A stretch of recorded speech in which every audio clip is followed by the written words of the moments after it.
name's Andris Berzinch. I'm chairman of TechHub, the co-working and community space here in Latvia.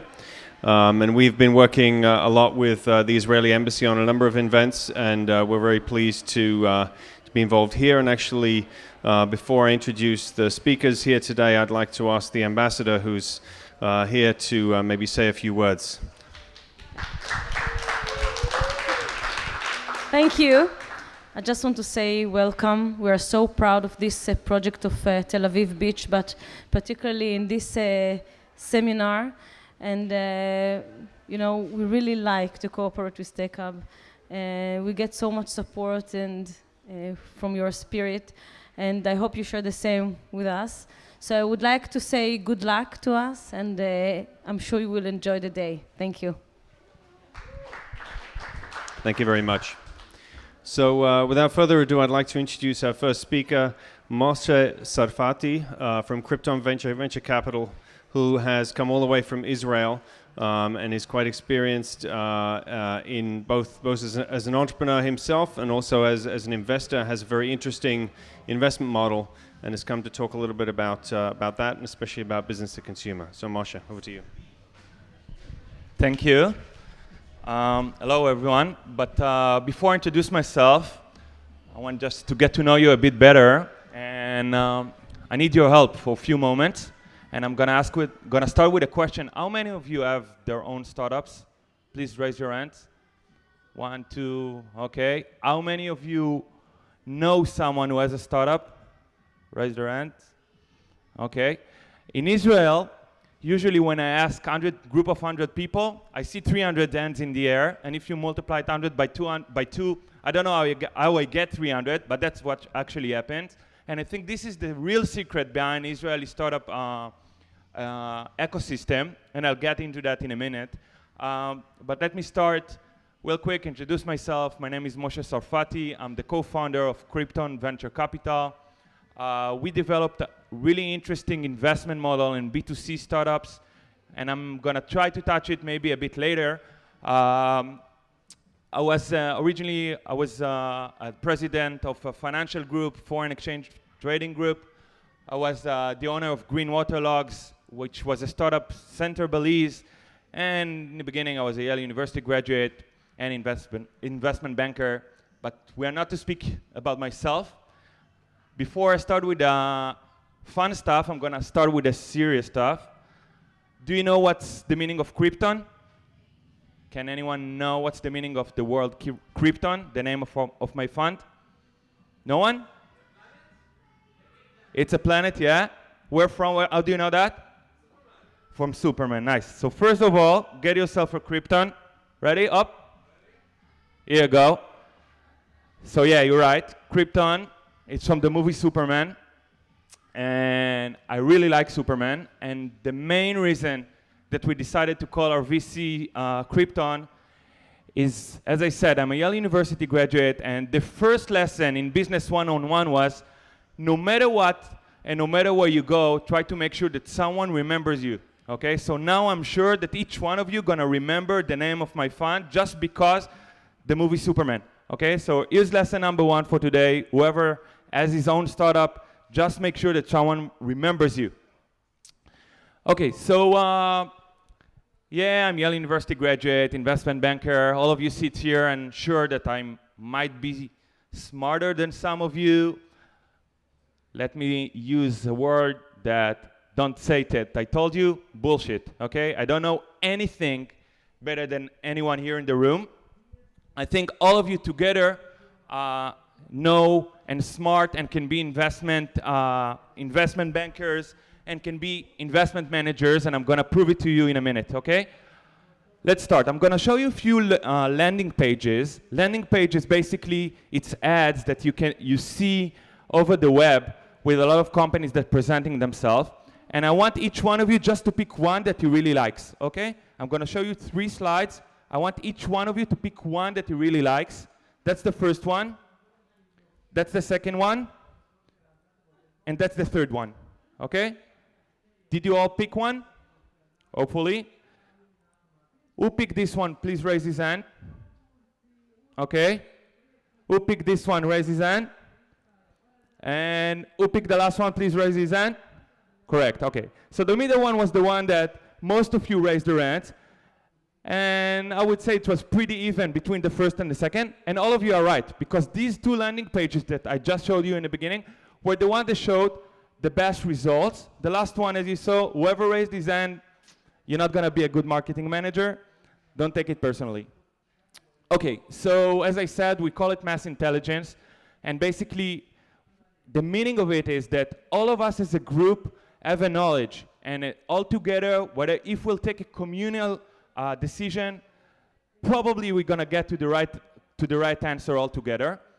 But let's start with the game plan for today. I'm gonna speak about the startup ecosystem real quick. I'm gonna explain you what's the meaning of startups, where we actually find them along the ladder of companies and all of that. We're gonna speak about the Israeli startup ecosystem for a few moments. Then I'm gonna tell you a real secret behind the VC world. And if we'll have time, we'll get to know, we're gonna play a short game with a volunteer here from the crowd, okay? So let's start. This is John, he's an investment banker. I call them the suits world.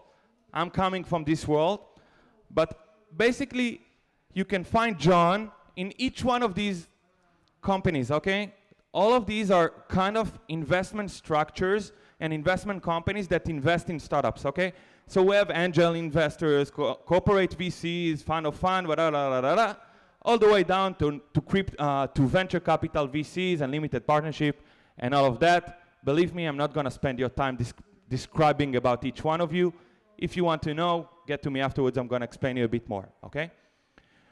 About some company terminology, there is company, related company, spin-off company, and a startup. We're gonna focus today here about startups in a moment. And if we look on a company and the way it developed, it starts as a seed, go all the way to a revenue growth, and then if it doesn't go well, obviously suspended operation, closing down, okay? And when I look on a company, basically there are two revenue models. And these are the ones, whoever has his own company needs to decide. There is a B2B, which called business to business, and there is a B2C, which called business to consumer.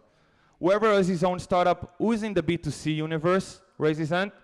1, 2, B2C 3, okay? Who is in the B2B? Good for you. And I'll explain to you in a moment why. Okay, before that, let's speak about Israel. And please, I'm gonna show you 3 slides now with a lot of information, a lot of data. I really want you to be really strong and stay with me throughout these 3 slides, okay? Stay strong. Okay, Israel. Israel has more than 5,000 active startup companies at the moment, okay? More than 2,000 new pre-seeds join the market annually. You know what it means? That I have a lot of work back in Israel, and whoever asks what I'm doing, and I tell him that I'm a VC, that's it. It's the end of my day. He showed me the startup of his own, his family, his aunt, his mom, or whatever. Average of around 600 new startups a year actually join the market. Just a few more numbers about 2013. There were $2.3 billion was raised in Israel through 662 deals. 3 out of 5 of them were 1.7 billion, which was 75%, which means a lot of money was flowing in the Israeli market, in the startup arena. And if you have a startup and you want to raise money, Israel might be a really good place for you. But this is another complex table that I'm gonna show you a bit. Basically, this is the breakdown about the industries of startups and where they're raised. You can see the main point that I want to show you here, that there is a decline in the internet deals, which is the purple one, throughout the time, and I'll explain in a moment why, okay? Another important slide is about the division of fundraising, and you can see that all of these small numbers here, the really, really small ones, are the pre-seeds, which means are the first round fundraising, okay? You know, now let's try to connect all this data that I just showed you. It means a lot of pre-seeds, around 6,000 companies joined the market. There's a lot of money flowing in, but almost none of them actually gets his money. And most of the company that get their money is not from the B2C, but from the B2B. And I'll explain in a moment why. The main reason for that is that the world that we were used to since 2000 has completely changed. There were days that basically that many startups used to sell dreams to investors. They used to tell them, I have an amazing idea, I'm gonna have 5 million users, and I'm gonna make money, I don't know how, but trust me, I have an amazing dream, I know that I'm gonna make money for you. Basically, the world has changed a bit since then. So whenever you go, and if you have their own startup, please don't tell an investor, I have a dream, I'm gonna have many users, I'm gonna make money. Try to find out how you're gonna make money exactly, and just focus on that, okay? And I'm gonna explain a bit more. Okay, now, I said before that whoever has his own B2C startup has a bit difficulty, but can you tell me what's the main focus of these 4 companies, Twitter, Gap, Facebook, PokerStars, what basically makes them as a group? John, please? No? Basically, all these companies, they are B2C, okay? All of them target crowd of thousands of people, okay? On the other end, we can see that eBay has also a part that is working and marketing himself for other businesses. It basically market himself to other stores, tell them, bring your store on board, and you're gonna make money on my platform, okay? So basically, there is a differentiation between B2B, which basically you sell your product to another business, then a B2C, like PokerStars and Facebook, basically where you sell your product to masses, to thousands of people. Okay, nice. The definition for B2C is business or transaction conducted directly between a company and a consumer who are the end user of its product or services, okay, as said. This is definition from the internet, from Oxford Dictionary, okay? You know what's the definition of B2C in the investment world? You know that? I'll tell you. Our definition for B2C startups is no money for you, I have no money for you to take, or I'm busy now, can I ignore you some other time, okay? Which means go away, okay? No VCs are actually gonna tell you that they're not gonna invest money in you because you have a B2C startup. You're gonna play the game with them. They're gonna sit with you, they're gonna bring you coffee, you're gonna go to lunch, you're gonna waste a lot of time. But eventually, throughout the end of the process, just about when you think that you're gonna sign a contract, as long as you don't have millions of users, you're not gonna get investment, okay? And this is the real secret behind the VC world. We don't tell it to startups, and I felt that I really don't want to spend time of many companies, and that's why I realized to tell you these secrets. The main reasons why VCs don't invest in B2C startups, one is that there's no real legit evaluation model. We all went to school, we all went to universities together, and we all learned that you can predict success, right? There are places where, there are equations where you can put some numbers in and try to predict what's gonna be the success. So in B2C, there are no actual formulas for that. If you know one, please let me know. I really want to find one, which means that's high risk. The second is, as an investor, if I give to a B2C startup, I give him money. Let's say I give him $1 million check. I'm writing him a check, and I'll tell him, good luck, John. Let's see what you're gonna do with your money. Usually what happens is that they get their check, they start developing their product. They continue, they're changing the colors of the website, they move the button from here to there, they do whatever they do with that. They improve their server's power or whatever they do with that. And then they realize that they need to bring users on board, okay? They need someone to actually use their website, to use their product. And as said before, it's not like B2B that you need to bring one deal, one really nice contract with a customer. They need to bring hundreds of thousands of users every day. And the task is pretty hard. and it takes a lot of time. Most of the companies in B2C spend the money throughout the time and just finish their money. They wasted 2 years, they wasted a lot of money, they realized that the task of bringing many users, it's not as easy as they thought when they brought 100 users to the store. They realized that it's a bit hard task. And as I said, let's say that they even managed to bring all those users and all these customers to their company. It's going to take them a lot of time. It's going to take them between a year or two. And all of us know that 2 years in the internet, you can't really know what's going to happen in the internet tomorrow morning. So to wait 2 years, no chance. And these are the main 3 reasons why VCs don't really get into this universe and prefer not to invest.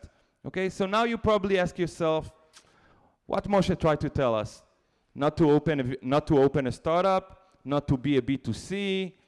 What am I gonna do with this guy? So I'm telling you, no. Go open a startup, of course, but try to be smart. And I'm gonna give you a few tricks in a moment how to do it. Okay? Here you go. No, I'm not telling you not to open a B2C startup. Okay, all of you know these 3 companies, right? McDonald's, we all know the supermarket in the street, and we all know regular startups. How many of you saw a branch of McDonald's going under, fail, closing down? No one, right? Yes, it worked. In Israel, it's actually the same. How many of you saw a supermarket closing down? 1, 2, yeah, we saw. How many of you saw startups failing? All of you, yeah, raise your hand. Yeah, all of us saw startups going down. What does it mean, okay? What does it mean? It means not that you need to open a McDonald's, okay? Obviously, it's a smart decision, but all of us don't want to work in McDonald's all day long, and I really love McDonald's, okay? So I hope not to get sued for that. It means that whenever we go and open a startup, we need to be a bit smarter, okay? We need to learn a bit, and we need to try to focus and to direct our startup, direct our model to be a bit similar to the supermarket and to the McDonald's, and not a startup by its extreme. And for that, I need a brave volunteer. I need someone that is really brave here in the crowd, that has a startup, someone brave. Who is brave? I see you have a startup and you're brave. Come on. Right. What's your name? Eldars? Great. What's your startup? Ah, nice pick. I didn't know that. Okay. So now I'm going to give you a task. Okay? I'm going to give you 1 minute. Okay? Here, you are the brave volunteer. Okay? Sit down here. Okay. Now I'm going to give you a moment. Okay? Let's speak. I'm going to give you an example of a company from my portfolio. Okay? I'm going to show you, there is a company, okay, that called Lumosity. I don't know if you heard about it. Have you heard about it? Yeah? You did? Great. It's going to make your task a bit easier. Basically, Lumosity is an example of a company that trades $70 million, which is nice, and they have 35 million users. 35 million users. It's a really good example of a B2C startup. Now, let's say that you're going to open, what's your idea? What's your startup going to be now after you saw Lumosity? You said that you want to open the same thing, right? Yeah. Great decision. So now I'm going to give you a moment, okay? I'm going to give you 1 minute where you're going to open Google. You can use whatever you want. You can use your phone. You can use friends. You can use anything you want. I'm going to give you 1 moment, and in this 1 minute, okay, you need to tell me how's your company going to look like in a few years from now? How's your web design going to look? What's your landing page design? What's going to be your marketing strategy? And you need to tell me about a bit the marketing strategy of your company, okay? All of that in 1 minute. You can do it? Yeah? Okay, so open Google. Let's go out here. It's open there.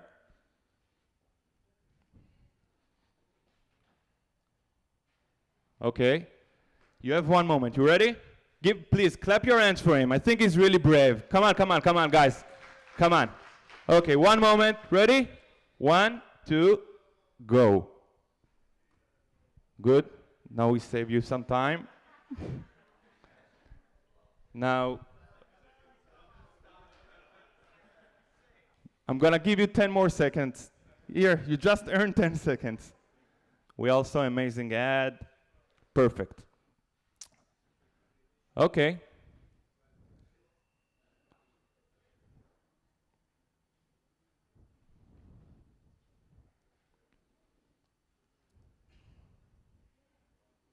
Okay, you're looking on Lumosity website.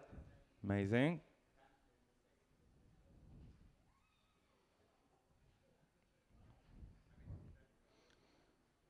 You have 30 more seconds.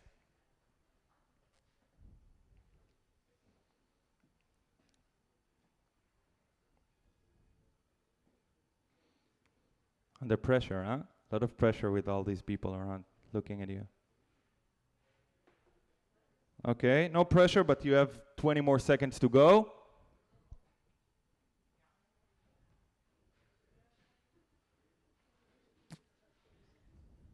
Here you go.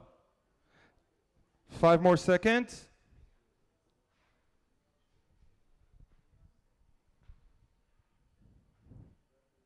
Okay, time. Now let's go back to the presentation. Stay with me. Let's just go back. And I want you to tell me a bit about your decisions. Let's put it up.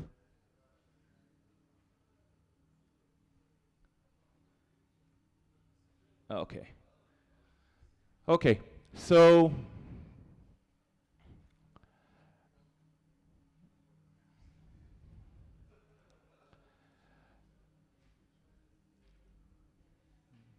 this is not working.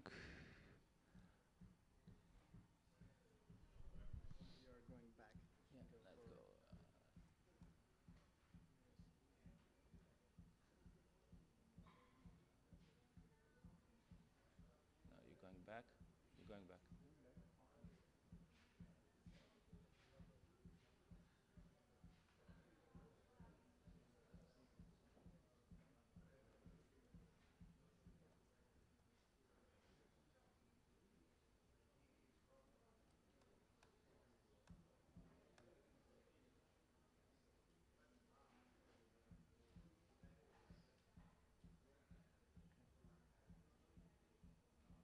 Okay. Now we're good to go. What's going to be the company size in a year from now? A year. Let's say 2 years. 2 years. Yes, 2 years. I would start with that I would not go for copying Lumosity. If I would, then probably it will have, well, like around 1 million users. No, I said, what's going to be the company size? How many employees you going to have? Could be like 5 people. 5 people. Okay. Your first guess is 5 people you're going to have in a year from now. What's going to be your web design? It should be a website like offering you to start training your brain with a big button. Okay. You guessed it, right? Yeah, okay. Landing page design, you also going to guess? Yeah? Yeah. Marketing strategy, you also going to guess? It should be like free to start, and then you can subscribe. But you guessed it, right? Yeah, you assumed based on your experience, right? And marketing cost, how much gonna cost you to bring a user, to bring someone to your company, you know? I think it could cost like up to several months subscription cost. Give me a number. How much is gonna cost you? So free user could be $1 and paid user like $10. Okay, great. Thank you so much. Clap your hands, please, for him. Now stay with me and let's see the real answers. Now, basically, that's what happens to me every day. I'm doing it between 5 to 6 times a day with many startups coming to my office. They have amazing product, but then I start booming them with these questions, and it happens to all of you, or it's gonna happen to you in the future when you're gonna go to one of the VCs. And I'm amazed to know that nobody really knows the market, really don't know their competitors. So now I'm going to show you a few tricks, okay? That's my take-homes for you that I really want each one of you to take home. And it doesn't really matter if you have your own startup or not. Just try to use Google and try to use the open sources. And let's see now about Lumosity, okay? We all going to open our own amazing company. From LinkedIn, I realized that Lumosity has 152 employees, so not 5, okay? That's the first answer. 5 or 152, a big difference. Second, my website, how's my website gonna look like? You started with that, you opened Lumosity, you opened one of your competitors. So my website is gonna look basically pretty similar to what's going on there in the market. I'm not telling you to copy, but I'm trying to tell you to open your eyes and try to learn from competitors what's going on and what's working, okay? About the landing page design, I'm gonna do landing page in Google, and I try to see what's the landing page of my competitors. And it's pretty easy. Took me, believe me, another 10 seconds, and I found out that. And then I'm gonna tell you about a new Israeli startup called SimilarWeb. This is an amazing website. Basically, you can learn a lot on how your competitors basically market themselves. You can see that they direct the buying media. Here, about 55% of the media, and then they're going down all the way about search, Google, and all of that. Another tool that each one of you should use is SimilarWeb. It doesn't really matter if you have a startup or even a simple company, you can try to use it and try to learn what's their marketing strategy. And then, let's go to the most important part, okay? You see, I did not guess. It took me only 1 minute, and then I went to another place. I went to forums. Internet forums, and I Googled basically Lumosity, and basically I wrote a term which called CPA. It's cost per acquisition, okay? A lot of companies has affiliation programs which they basically pay amount of money for traffic, for users that you send to him, okay? So the cost per acquisitions of Lumosity is $1.5, right? Not far from what you guessed. But here, this is much, much more educated guess than what you used, okay? That's the second step.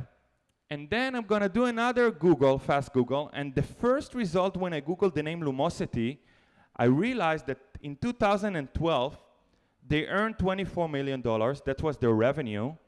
And I also learned that they had 35 million members in the end of 2012. Then I read it a bit more, and I realized that the average amount that they pay for, that each user paying is around $80, okay? All of that is public, okay? But now I'm trying to mix between the data that I just showed you and try to realize what it means, okay? I did another Google, and I wanted to know how many users Lumosity had in the end of 2012. In the end of 2012, basically they had 20 million users, okay? It means that in 2013, here you go, in 2013, they brought 50 million users, okay? That's one. Then I realized that 24 million revenue, and the average $80 per player, per actually paying users, is $80, which means that they have around 300 paying players a year. And then I start playing with the numbers, and you can see that we realized that around $22 million, that's what cost them to bring all these users. Basically, their model is they're going really, really up to bring a lot of users to go out to the market. But I really don't care. I don't want to teach you about Lumosity. I'm here about to teach you how to use a lot of information out there and how in one moment, okay, only 1 minute, we basically try to evaluate if we want to get into a market and if we can get there or not. We did not guess. We did educated guess. It took us only 1 moment, okay? And each one of you, whenever you pick your startup, try to do as educated guess as possible.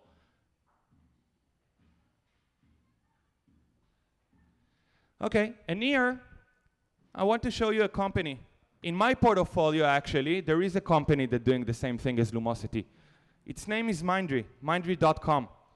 This is Israeli startup. A doctor developed this product for 13 years. It was way, way before Lumosity. He did a lot of research in the US, in Harvard, in Stanford, whatever you want. He spent a lot of money, his own family money, and he didn't do well. Lumosity came into the market real quick and passed him behind. This guy, Shemer, you can see, real cute Israeli doctor, didn't do well, and he came to my office. And then I said, okay, please give me 1 moment. And I did this quick research as I just showed you. And this is basically the spin-off of Mindry. This is how they started. And this is my portfolio. This is a company in my portfolio. And this company already started making money and started bringing users. Only yesterday, it brought 1,000 new users per day. Okay? And not for many changes. I just realized and learned from the market what to do, and this is what you should do, okay? So what's my take-homes for you from the presentation today? Is one, don't be afraid to use icebreakers. Don't be afraid to use my Superman example. Take it to your own personal ventures. Get to know your friend. Get to know your startup ecosystem. Get to know what kind of VCs active in your market and maybe active in different countries around you. Okay? Don't be afraid to reach out to Israeli startup, to Israeli VCs, because we invest a lot in international companies.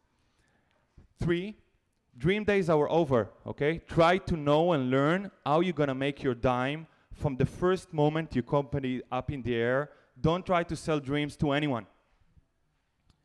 4, try to evaluate if whatever you do is closer to McDonald's or closer to a startup. Try to take it in the middle. Please don't be a startup without any research going into the wall. I see many startups, many companies doing it every day. Just try to move your model a bit toward the McDonald's, and you'll see that such a small change can make a lot of difference when you go to investors. 5, know your enemy. Just this example, I want each one of you to sit down and waste 1 minute before he's wasting 2 years out of his life. And 5 and 6, basically, don't waste your time. Whenever you have a product, take it, throw it out to the real world, and try to know if it's doing well or not. So I want to thank you all for listening to me. I'm going to be here for the rest of the day, so you can come by, you can ask me as many questions as possible. And don't forget to see Superman the next day. Bye. Thank you. Thank you, Moshe. So the next presenter, I'd like to invite Eldars back up here. He's going to do double duty today, and to share a little bit about his experiences from Israel. Eldars won a competition that actually was hosted at TechHub to participate in a startup event in Israel. And so we want to hear from him, I think about a year on now, right? Sort of his reflections of that. Do we need a minute to set up? Less than a minute. You don't get in a minute anymore.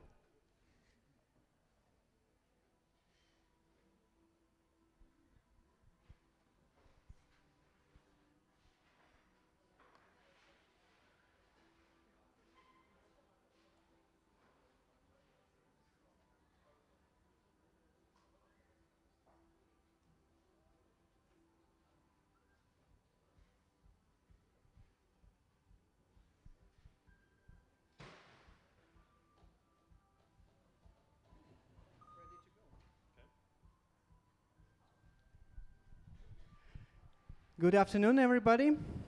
My name is Eldars Loginovs. I'm one of the founders of Fastr Books, a startup which offers you a library experience for your mobile devices. So if you want to read a book, we are welcome to use Fastr Books. Today is around 1 year after Start Tel Aviv contest, which take place July 2013. Which actually we have been lucky to win. And after the contest, we had a trip to Tel Aviv. So basically that's why I'm here. And in this short presentation, I want to focus on 3 things. The trip to Tel Aviv, which happened like a year ago. What have we done in this year? Because we moved from the idea to a real product. And some things that we learned in this year period, and which actually the learnings which Tel Aviv has helped us to do. So, about Start Tel Aviv and about the contest and the trip.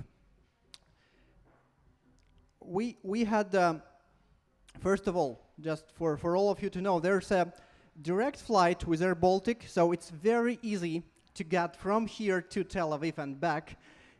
You are welcome to try. We got a King's welcome like very good organization of the whole event. That's the place where we were living, an apartment with Tel Aviv. And we got a lot of pitch events. We got international press covering the event. Just for a little recap, it was the first time Latvia participated in Start Tel Aviv, and overall we were 16 people from countries as different as like Brazil and China and India, and a couple of guys from Europe as well. So the geography of the event was really broad, whole world.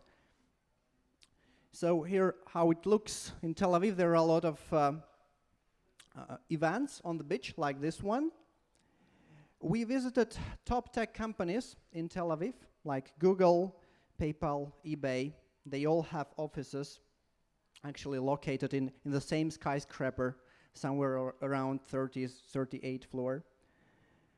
There was a DLD event. So Tel Aviv is famous for organizing huge international events with people coming from US, Europe, all over the world. DLD is the biggest probably. So we don't have such events in Latvia yet, but probably we will learn and try to do our own huge events.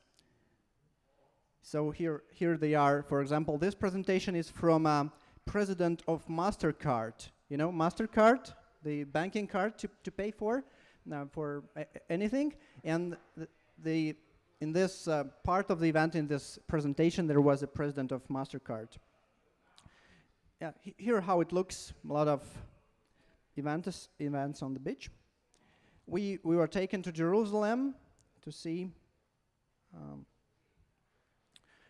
the all holy places, like Church of the Holy Sepulchre, Wailing Wall, of course.